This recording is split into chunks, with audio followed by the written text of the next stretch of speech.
ಶುಭಾಶಯಗಳನ್ನ ತಿಳಿಸ್ತೀನಿ. ಮತ್ತು ಮಹಿಳೆಯರು ಎಲ್ಲರೂ ಹೇಳ್ತಾರೆ ಮಹಿಳೆಯರನ್ನ ಏನು ನೀವು ಅಚೀವ್ ಮಾಡಲ್ಲ ಅಂತ.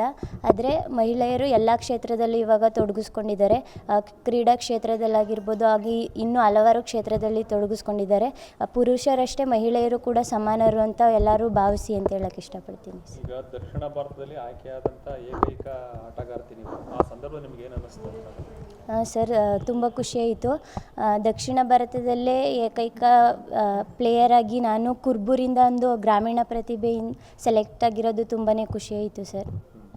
ಈಗ ಮುಂದೆ ಏನು ಮಾಡಬೇಕು ಮುಂದಿನ ದಿನಗಳಲ್ಲಿ? ಸರ್, ಮುಂದೆ ಏಷ್ಯನ್ ಗೇಮ್ಸು ಎಲ್ಲ ನೆಕ್ಸ್ಟು 2028 ಇದೆ. ಅದರಲ್ಲಿ ನಾನು ಪಾರ್ಟಿಸಿಪೇಟ್ ಮಾಡಬೇಕು ಅಂತ ಅಂದ್ಕೊಂಡಿದ್ದೀನಿ. ಸರ್ಕಾರದಿಂದ ನಿಮಗೆ ಇದು ಸಿಗ್ತಾ ಇದೆಯಾ ಪ್ರೋತ್ಸಾಹ ಎಲ್ಲ? ಸರ್, ಇವಾಗ ಅದೇ ಆಡ್ತಿದ್ದಾರೆ ಸರ್ಕಾರದಿಂದ ಏನೋ ಮಾಡಿಕೊಡ್ತೀವಿ ಅಂತ. ಆದರೆ ಇನ್ನೂ ಏನು ಭರವಸೆ ಕೊಟ್ಟಿಲ್ಲ ಸರ್ ಸರ್ಕಾರ. ಸೆಂಟ್ರಲ್ ಗೌರ್ಮೆಂಟಿಂದನೂ ಏನೂ ಕೂಡ ಏನೂ ಇಲ್ಲ ಸರ್. ಈಗ ನಿಮಗೆ ಸರ್ಕಾರ ಏನಾದ್ರು ಆರ್ಥಿಕವಾಗಿ ಸಹಾಯ ಮಾಡ್ತಾ ಇದೆಯಾ? ಸರ್, ಅಂದರೆ 5 ಲಕ್ಷ ಅನೌನ್ಸ್ ಮಾಡಿದರು ಸರ್. ಇವಾಗ ಮತ್ತೆ ಮಾತಾಡ್ತೀವಿ ಅಂತ ಹೇಳಿದ್ದಾರೆ. ಮುಂದೆ ನೋಡಬೇಕು. ಮುಂದಿನ ಇನ್ನೂ ತಗೊಂಡಿಲ್ಲ ಸರ್ ನಾವು. ಯಾಕಂದರೆ ಬೇರೆ ಸ್ಟೇಟ್ಗಳಲ್ಲಿ ಕೋಟಿಗಟ್ಟಲೆ ಸರ್. ಹೌದು ಸರ್. ಹೌದು ಸರ್. ಈಗ ಮಹಿಳೆಯರಿಗೆ ಯಾವ ರೀತಿ ಸ್ಫೂರ್ತಿಯಾಗಿರಬೇಕು ಅಂತ ನೀವು ಹೇಳ್ತೀರಿ ಅಂತ?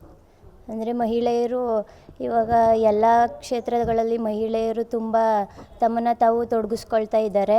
ಅದೇ ರೀತಿ ಇನ್ನೂ ಹೆಚ್ಚಿನ ರೀತಿಯಲ್ಲಿ ತೊಡಗಿಸ್ಕೊಳ್ಳಿ ಅಂತ ಹೇಳಕ್ಕೆ ಇಷ್ಟಪಡ್ತೀನಿ. ಈಗ ನಿಮ್ಮೂರಿಗೆ ಕ್ರೀಡಾಂಗಣನೇ ಇಲ್ಲ, ಆದರೂ ಕೂಡ ನೀವು ಯಾವ ಥರ ಸಾಧನೆ ಮಾಡೋಕ್ಕೆ ಯಾವ ಥರ ಸಾಧ್ಯ ಆಯಿತು ಅಂತ? ಅಂದರೆ ನಮ್ಮೂರಲ್ಲಿ ಇರೋದೇ ಒಂದೇ ಒಂದು ಕ್ರೀಡಾಂಗಣ. ಅದರಲ್ಲಿ ನಾವು 120ಕ್ಕಿಂತ ಹೆಚ್ಚು ಜನ ಪ್ರಾಕ್ಟೀಸ್ ಮಾಡ್ತೀವಿ. ವಿಶೇಷ ಅಂತಂದರೆ ಅಲ್ಲಿ ಗರ್ಲ್ಸು ಜಾಸ್ತಿ ಪ್ರಾಕ್ಟೀಸ್ ಮಾಡ್ತೀವಿ. 60ರಿಂದ 70 ಜನ ಗರ್ಲ್ಸೇ ಪ್ರಾಕ್ಟೀಸ್ ಮಾಡ್ತೀವಿ. ಒಂದೇ ಒಂದು ಕ್ರೀಡಾಂಗಣ ಇದೆ. ಆದರೆ ನಮ್ಮ ಕೋಚು ಮಂಜುನಾಥ್ ಸರ್ ಚೆನ್ನಾಗಿ ಪ್ರಾಕ್ಟೀಸ್ ಮಾಡಿಸ್ತಾರೆ ಸರ್ ನಮಗೆ.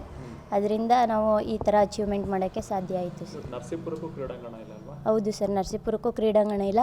ಅದ್ರದ್ದು ಬಗ್ಗೆನೂ ಹೋರಾಟ ಮಾಡಿದ್ದೀವಿ. ಇವಾಗ ಮುಂದೆ ಕ್ರೀಡಾಂಗಣ ಮಾಡಿಕೊಡಿ ಅಂತ. ಸಚಿವರು ಪ್ರತಿನಿಧಿಸ್ತಾರಂಥ ಕ್ಷೇತ್ರ, ಹಾಗೆ ಕ್ರೀಡಾಂಗಣ ಇಲ್ಲ. ಹೌದು ಸರ್.